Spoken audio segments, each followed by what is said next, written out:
Assalamualaikum warahmatullahi wabarakatuh. Di sini saya ingin mewawancarai Mbak untuk penelitian saya. Sebelumnya perkenalkan, nama saya Afgan Rizkyananda, jurusan ilmu ekonomi dari Universitas Muhammadiyah Yogyakarta. Akan mempertanyakan beberapa hal yang terkait dengan industri kreatif yang sedang kakak jalani. Sebelumnya bisakah kakak perkenalkan profil diri kakak terlebih dahulu dan usaha apa yang sedang kakak jalani saat ini? Ya, terima kasih atas kesempatan yang Mbak berikan. Perkenalkan, nama saya Dea Mustika. Saya merupakan marketing dari Balakosa Coffee & Co, dan Balakosa ini bergerak di bidang food and beverage, dan lebih tepatnya lagi di bidang kafe atau ya mirip-mirip restoran juga. Bagaimana awal kakak memulai industri ini, bisa diceritakan secara singkat? Karena emang dari awal basic saya di ilmu komunikasi, jadi saya tertarik di bidang marketing. Kalau sebelumnya saya di bidang marketing communication, cuman untuk sekarang saya mencoba di bidang marketing untuk khususnya di hard selling. Jadi di Balakosa sendiri saya itu berusaha istilahnya mendatangkan orang Balakosa untuk dine in, untuk mengadakan event, dan juga untuk berkolaborasi, dan tujuannya tentu untuk branding dan juga untuk meningkatkan omset kayak gitu. Mengapa kakak memilih industri ini, dan menurut kakak bagaimana perkembangan usaha yang sudah kakak mulai di Yogyakarta ini? Gimana? Yang pertama apa? Yang pertama, mengapa kakak memilih industri ini? Itu aku jawab dulu ya. Ya, Kenapa aku pilih industri ini? Karena seperti yang udah aku jelasin tadi, karena emang basic aku di ilmu komunikasi dan aku suka di bidang marketing terutama. Kayak aku udah ngerasa emang istilahnya ini bidang yang emang harus aku geluti sebagai karir aku ke depan, makanya aku pilih bidang ini. Dan juga aku suka sama tantangan baru, dan tentunya juga harus beradaptasi sama keadaan-keadaan yang di zaman sekarang. Jadi kayak harus terus berinovasi, harus terus menjalin relasi dan juga berhubungan baik sama customer ataupun dari pihak-pihak yang berkolaborasi dengan kafe kami deh. Untuk pertanyaan kedua apa tadi? Mengapa menurut kakak bagaimana perkembangan usaha yang sudah kakak mulai khususnya di Yogyakarta ini? Kalau untuk bidang F&B ya, khususnya kafe, itu pasti perkembangannya banyak banget saingannya. Apalagi yang terutama yang saya rasakan banget itu kan Balakosa ini berdiri dari tahun 2019 ya. Untuk dampaknya dia baru berdiri di waktu awal-awal ada pandemi, itu tentu berpengaruh banget pada omset. Itu tentu ada penurunan omset di situ. Dan sekarang gimana supaya dari tim marketing dan Balakosa sendiri itu bisa kembali bangkit dengan kondisi yang mahasiswa juga belum banyak semua di sini ya. Jadi masih banyak yang online kayak gitu. Soalnya kan pasar utama kafe-kafe biasanya mahasiswa. Di situ gimana kita harus memutar otak dengan mengadakan acara apa, event apa, atau mengundang komunitas dari mana supaya tetap meramaikan Balakosa kayak gitu. Biasanya ya, dari awal berdirinya kafe yang kakak jalani itu, kendala apa yang sering dihadapi? Apa itu berpengaruh terhadap industri kakak? Kendala-kendala apa misalnya? Contohnya? Ya, kendala yang biasa sering dihadapi marketing itu biasanya seperti apa? Kalau kendala itu Dari segi apa dulu? Kalau dari segi marketing hard selling ya, tentu pandemi, karena kita harus mendatangkan orang ke kafe. Misalnya untuk mengumpulkan orang tuh juga harus perlu perizinan ya. Entah itu kalau untuk terutama jumlah besar ya. Dulu kan kita pernah ngadain kayak acara konser musik kayak gitu kan, tentu perizinannya sekarang sulit ya untuk mengumpulkan kerumunan. Terus juga kapasitas pasti akan berkurang. Misalnya dari tadinya ruangan bisa 30 orang jadi cuma 15 orang. Tentu kan itu berpengaruh juga kan kepada omset. Kayak gitu, hambatan-hambatan lebih kepada pandemi ini sih. Soalnya kan istilahnya kalau orang yang datang berkurang, otomatis omset kita juga menurun. Nah, tadi kan udah dikasih tahu kendalanya gimana. Cara kakak untuk menstabilkan keadaan industri kakak dalam kendala itu tuh gimana? Kalau untuk sekarang kita kejar-kejarin untuk di media sosialnya sih. Jadi kita mengemas ulang atau kayak membranding Balakosa ini supaya tetap menjadi pilihan di bagi anak muda kayak gitu. Kita kebetulan ada program namanya work from Balakosa. Jadi kalau istilahnya kan sekarang lagi tren ya, istilah kerja dari rumah atau kuliah dari rumah kayak gitu. Nah kita ada program work from Balakosa, jadi di jam-jam yang istilahnya mereka kuliah atau mereka kerja, mereka bisa ke Balakosa buat ngerjain tugas di sana atau meeting di sana. Jadi tetap ada customer yang datang kayak gitu. Terus event-event juga, komunitas-komunitas juga itu kita reach up buat istilahnya bikin acara di Balakosa buat tetap ramai juga, kayak screening film atau kayak kita ngadain workshop kayak gitu. Intinya setiap hari kita ada program-programnya. Nah, di Yogyakarta ini kan termasuk salah satu kota besar di Indonesia ya. Dan produsen dan konsumen itu kan banyak juga, dan produsen pelaku industri kreatif juga banyak macamnya. Kakak mengembangkan industri kakak ini dalam bersaing dengan industri kreatif lainnya itu gimana? Maksudnya yang masih dalam bidang F&B? Iya. Kalau kita lebih, karena kan kafe itu juga banyak yang bisa buat event dan bisa nampung banyak orang ya. Kalau kita tetap brandingnya Balakosa ini, dia tetap bisa buat meeting, tetap bisa buat kumpul juga. Intinya lebih bisa buat kumpul banyak orang dan bisa event musik. Kita kalau yang outdoor kita up to 700 orang bisa. Kalau event-event yang perlu meja kursi duduk itu kita bisa sampai 80 orang. Jadi emang ciri khasnya di situ buat biar bisa kafe yang bisa ngadain event gede ya gitu, yang bisa nampung banyak orang kayak gitu. Jadi nggak cuma nongkrong aja, tapi kita juga nongkrong juga bisa. Kita aktifin pakai live music atau kayak promo-promo daily kayak 10% makanan 10% minuman, dan juga istilahnya. Tapi kalau ciri khas dari Balakosa lebih ke event. Mungkin segitu aja dulu ya wawancaranya Kak. Terima kasih dan assalamualaikum warahmatullahi wabarakatuh. Salam warahmatullahi.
Nama saya Latifah Ainur Aziza, nama panggilannya Latifah, bisa panggil Latifah aja.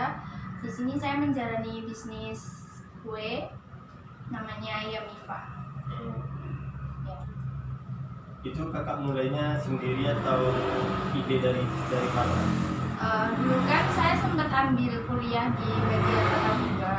Nah, awalnya dulu juga saya nggak pernah minat sama sekali sama bisnis saya. Nah, terus pernah ada ngide aja pengen buat kue-kue kecil gitu, iseng. Ini udah tercetuslah nama Yamifa. Nanti jual yang pertama juga teman-teman. Ke teman-teman. Terus dari ketemu sampai sekarang. Iya. Kenapa kakak mau memilih industri jual kue ini?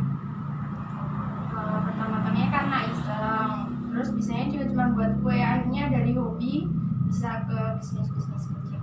Kuenya apa aja? Karena ada brownies. Ini kalau lebaran ada kue kering, ada kue nastar, kue kastengel, putri salju, kue bolu. Iya, sesuai request dari customer biasanya saya buat. Kerupuk nggak jual? Enggak. Krecek juga jual. Bisa ya Kak. Biasanya kendala apa yang sering kakak dapat pas lagi usaha yang kakak jalan ini, kendalanya apa ya? Biasanya cuman ini sih, kendala dari keluar tuh karena harganya nggak sesuai sama yang customer pengenin, biasanya terlalu mahal. Jadi customer tuh pengen yang murah tapi enak, murah tapi bagus. Sebenarnya kan kayak gitu kan punya standarisasi beda-beda ya. Nah, dari toko ini juga beda, dari toko ini beda. Nah, biasanya cuman dari situ aja sih, kayak Kak bisa lebih murah dikit nggak? Nah, gini Kak, gitu. Biasanya saya cuma bilang harganya sudah sesuai standar dari kami Kak, jadi nggak bisa. Iya, bahannya kan kalau enak kan bahannya harus bagus-bagus juga ya. Iya, tapi biasanya kan customer kan suka nggak mau tahu gitu loh, jadi harus sabar. Kalau cara untuk menstabilkan keadaan industri kakak ini saat ada kendala itu gimana? Dari kakak sendiri. Apa ya? Gimana cara kakak untuk menstabilkan keadaan kendala tersebut pada saat Jadi tuh gini, gimana? bagaimana cara kakak untuk menstabilkan masalah dari konsumen tadi Ya, pada itu? ya. Biasanya cuman ngasih pengertian ke konsumen tersebut sih. Apa yang konsumen minta dengan harga sekian itu tuh nggak sesuai sama apa yang saya punya, jadi yaudah kasih pengertian aja. Kalau misalnya kakaknya nggak bisa beli ya istilahnya jangan memberikan harga yang begitu anjlok, sama aja tuh kayak apa ya, menjatuhkan harga dari kami sendiri gitu loh. Jadi kalau misalnya nggak bisa beli atau dengan harga sekian ya berarti kan bukan target dari kami. Berarti nggak takut konsumennya lari juga ya? Enggak. Yang mau beli yang enggak. Ya betul. Nah, di kota besar kayak Jogja ini kan produsen atau pelaku industri kreatif kan banyak ya. Kalau cara kakak untuk mengembangkannya dalam dengan bersaing dengan industri kreatif lainnya itu gimana? Menciptakan menu-menu baru sih sebenarnya, lebih ke situ. Kan pertama saya kan cuma jualan brownies. Terus berkembangnya zaman ini kan langsung per bulannya pasti ada menu-menu dari toko lain yang kayak inovasi, ada brownies keju lah seperti itu. Nah, dari yang Diva sendiri biasanya juga langsung berpikiran buat apa.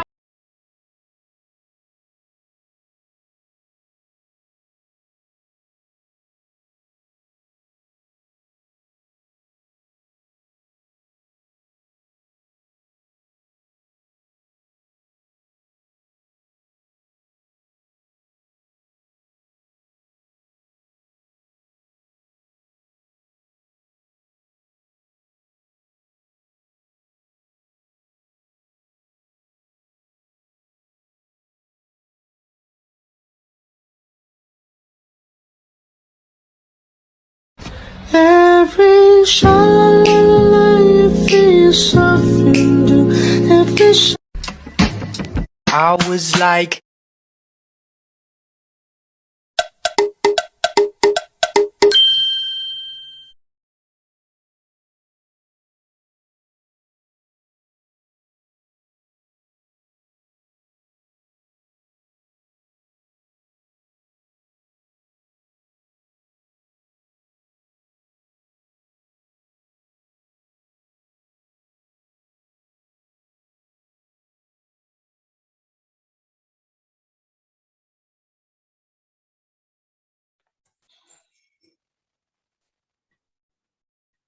Assalamualaikum warahmatullahi wabarakatuh. Sebelumnya aku mau minta waktu abang sebentar dalam wawancara aku tentang pelaku industri kreatif. Sebelumnya perkenalkan, nama aku Afrian Rizkananda, jurusan Ilmu Ekonomi dari Universitas Muhammadiyah Yogyakarta. Di sini aku mau sedikit bertanya-tanya tentang usaha apa yang abang lakukan. Pertama, boleh ceritakan sedikit tentang profil abang dan usaha apa abang lakukan? Ya, Assalamualaikum warahmatullahi wabarakatuh. Perkenalkan, nama saya Rivaldo Afdillah. Saya berasal dari Pekanbaru Riau. Usaha mikro atau kecil-kecilan yang saya jalani ialah jualan Spotify. Saya reseller Spotify, Netflix, YouTube Premium, Apple Music, dan juga sebagai agen maskapai dan juga hotel. Seperti itu, Mas. Oh, itu di awal awal mulanya awal mula abang melakukan usaha itu tuh bagaimana? Awal Ya. mulanya. Awal saya memulai usaha kecil-kecilan saya ini bermula pada tahun 2020 sebelum pandemi, yaitu bulan 1. Awalnya saya melihat peluang terhadap ini jualan Spotify, Netflix, Apple Music nih sangat menguntungkan nih bagi saya yang saya sebagai juga mahasiswa di Universitas Negeri Yogyakarta. Saya melihat peluang bahwa jualan reseller Spotify, Netflix, dan lain-lain ini sangat menguntungkan bagi saya karena bisa menambah uang jajan saya semasa saya berkuliah di Yogyakarta. Seperti itu, Mas. Jadi selama kan itu kan 2020 ada pandemi. Pas di pandemi itu banyak kendala dong. Bisa diceritakan kendalanya apa aja? Gimana, Mas? Ya, kendala yang saya hadapi itu baru terasa pada 2020 bulan 3 ya, bulan Maret ya. Saya kan juga agen maskapai dan hotel. Nah, pada saat coronavirus melanda Indonesia itu, pemerintah memberlakukan sistem lockdown ya. Jadi semua maskapai, semua penerbangan dari kota manapun dan juga untuk menginap di hotel itu dilarang sama pemerintah ya.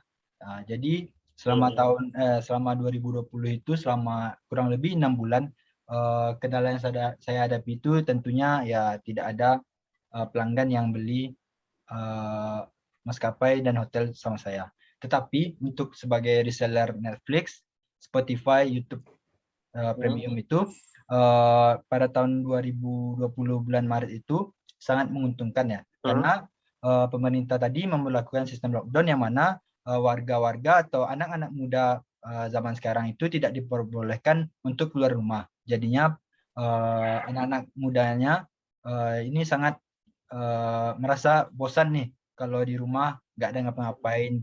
Jadi karena Netflix menyediakan berbagai fitur film yang cocok bagi anak muda dan juga YouTube ya. Jadi anak-anak muda itu pastinya membutuhkan refreshing atau hiburan. Makanya Netflix dan YouTube Premium ini sebagai salah satu contoh mengisi kebosanan para remaja di masa lockdown COVID 2020 kemarin. Seperti itu, Mas. Oh, berarti cuman di tiket pesawat dan hotel aja yang rugi ya, Mas ya? Netflix sama YouTube masih ada keuntungan. Omset pada Netflix dan YouTube Premium itu sangat naik, sangat melonjak tinggi, dan maskapai dan juga hotel itu sama sekali nggak ada konsumen ya. Seperti itu, Mas.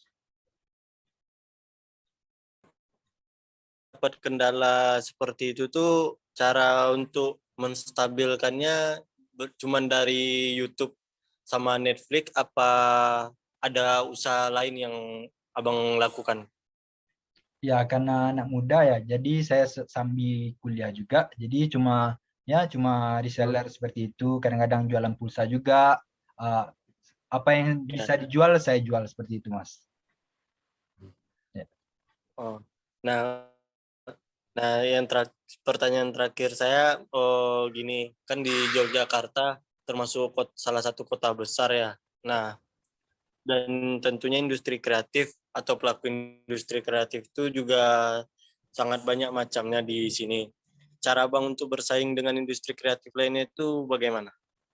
Ya, mungkin karena bidang kegiatan penjualan atau jualan saya ini kan di bidang online ya. Jadi mungkin Ya. saya dari awalnya itu dari teman ke teman dulu. Nah, untuk meningkatkan penjualan gimana caranya? Itu mungkin saya saya itu memanfaatkan fasilitas yang ada karena ini di zaman online ya. Jadi saya memanfaatkan platform sosial media Twitter dan Instagram untuk meningkatkan konsumen pembeli saya seperti itu, Mas. Jadi saya punya akun Twitter untuk jualan dan juga akun Instagram untuk jualan seperti itu, Mas. Oh. Baik, mungkin itu saja yang saya tanya-tanya, Mas. Maaf ganggu waktunya. Ya, apa-apa. Terima kasih. Ya. Assalamualaikum Ya, warahmatullahi wabarakatuh. Waalaikumsalam. Ya, makasih. Sama, Mas. Yuk.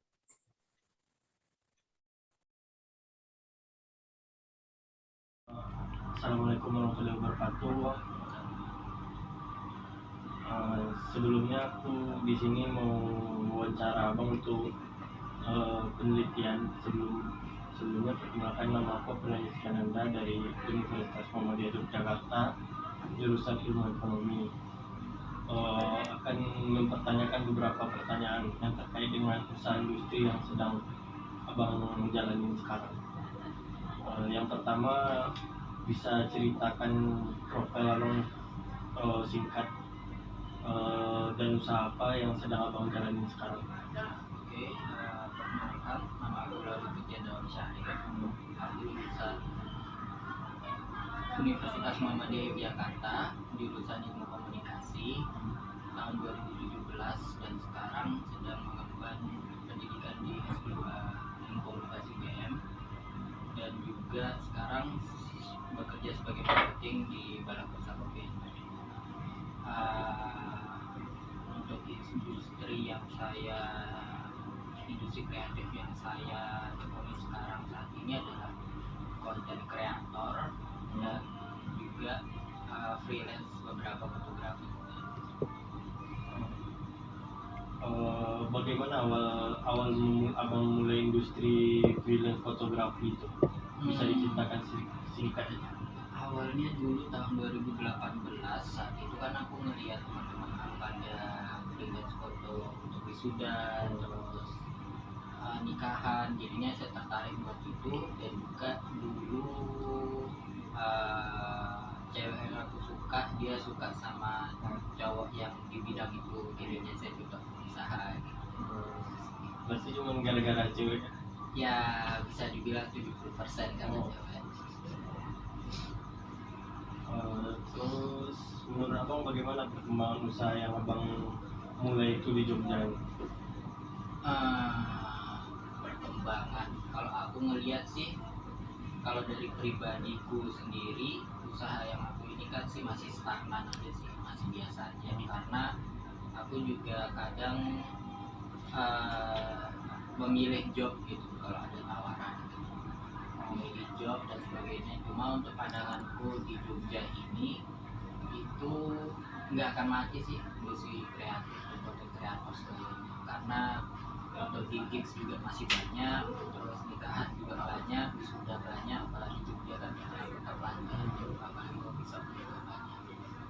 Rata-rata yang meminta abang jadi fotografer itu konsumen abang itu dari mana?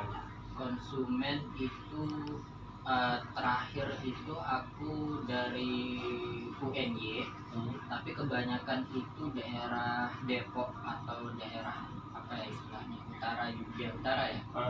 Itu dari UGM, UNY, UII. Sedangkan di kampus aku itu malah jarang. Gitu. Rata-rata anak wisuda semua ya yang iya, abang jadi fotografer. Anak wisuda, kebanyakan wisuda. Nah, biasanya kan ada dapat kendala tuh yang paling sering abang dapat kendala itu gimana? Bisa dijelaskan? Kalau kendala sebenarnya lebih ke teknis sih, kayak aku lupa bawa baterai dan sebagainya, tapi kan pribadiku. Tapi untuk klien, kendala yang berada di lapangan biasanya mereka overtime. Kalau aku kan patokannya 350, itu foto selama 90 menit outdoor. Kadang itu bakal overtime waktu mereka nunggu temennya datang atau keluarganya datang bisa sampai 2 jam lebih. Oh, masalahnya di ini ya, di bahannya. Iya, bahannya itu. Nah, pas abang dapat masalah yang itu tuh gimana bang stabilkan keadaan industri bang? Kadang sih kita lewat persuasi aja sih, kita komunikasi ke klien kalau udah apa namanya udah overtime, atau kadang juga waktu datang ke lokasi kliennya itu ngaret kayak gitu. Ya komunikasi aja sama komunikasinya. Nah, terus di kota besar Jogja ini kan justru produsen dan pelaku industri kreatifnya kan macam-macam ya. Abang gimana cara bersaing dengan industri kreatif lainnya? Kalau bersaing ya,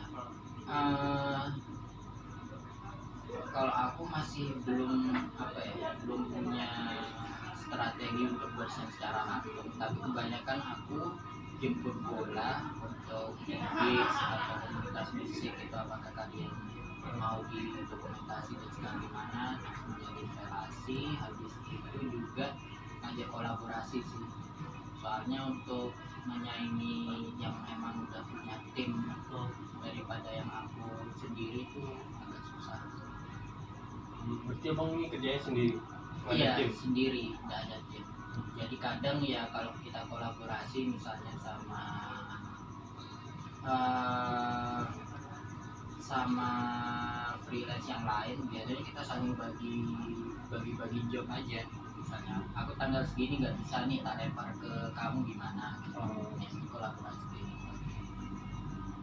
Mungkin itu aja yang mau aku tanya-tanya. Makasih atas waktu. Assalamualaikum warahmatullahi wabarakatuh.